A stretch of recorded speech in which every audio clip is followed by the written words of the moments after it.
Hey guys, if you have a lot of green waste to clean up from your backyard, or you have a bunch of branches or twigs to clean up, so here we have a choice here.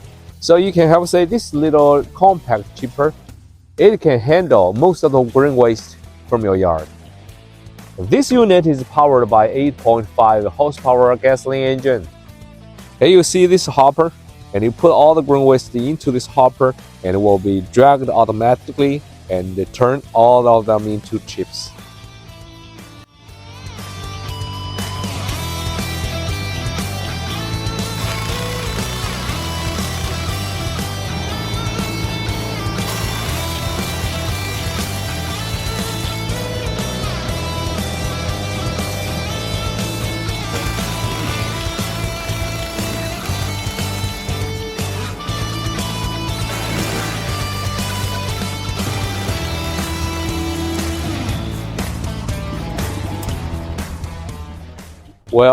Well, clean work is done.